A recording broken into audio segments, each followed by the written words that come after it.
turns out that it has been Scarecrow Festival here today. And they've got loads of scarecrows kind of set up around the village. It looks amazing. Won't let this moment pass us.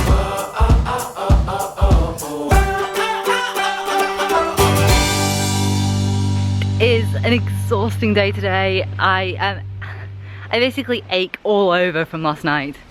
I had a really great time at the Maggie's Walk, but I'm definitely suffering today. Like, my feet ache, my body is tired, but I'm up because we need food. So we are off into town. Still got Sarah because she stayed over last night, so she's coming to town with me. I want to go home and go back to bed. What is going on here?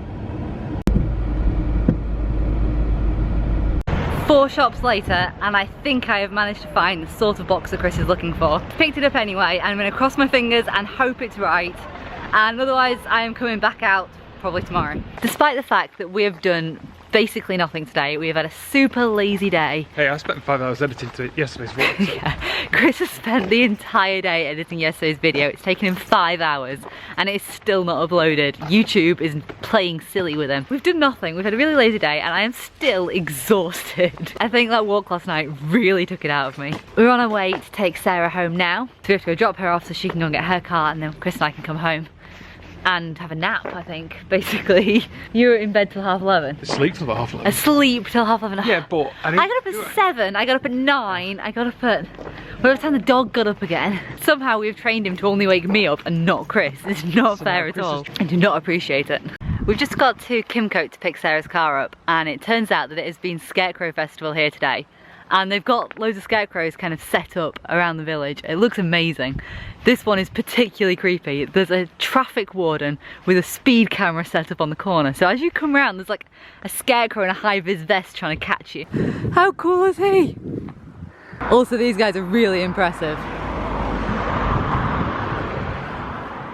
I think they had a competition earlier on today and there was supposed to be a winner announced, I think about lunchtime.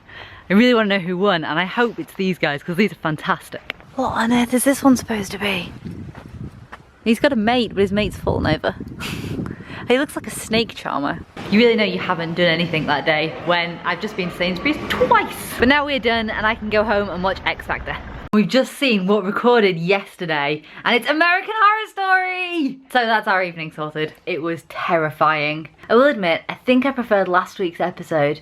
Last week's was jumpier and scarier. This one, it was kind of like the same theme. I didn't really feel like the story went very far. I don't know if I got any more from it. The interview still detracted a little bit from like the horror and the scare and the tension itself. It was still super scary, and I can't wait to see what they do with it next week because it is one of my very favourite shows. We've had a super lazy evening because after we watched American Horror, we then watched X Factor, and it was a 6-chair challenge for the girls and the boys. I thought the girls weren't a very strong group. There was 3 girls that were really, really good. I loved Gifty, I loved Emily, and I loved Olivia. And other than that, I didn't really have too much preference on who stayed and who went. But those 3 were amazing. And we watched the boys, but I can't say that I particularly liked any of them. Like, they were alright. And I did fall asleep towards the end, but that was no comment, I suppose, on them. That was more on me. I'm tired. I didn't get an awful lot of sleep last night, so I'm off to bed now. Say good night, guys. And I'll see you tomorrow. This is my kind of walk. I would much rather be walking on a boat. If we do our whole 8 miles this way, that's going to be fantastic.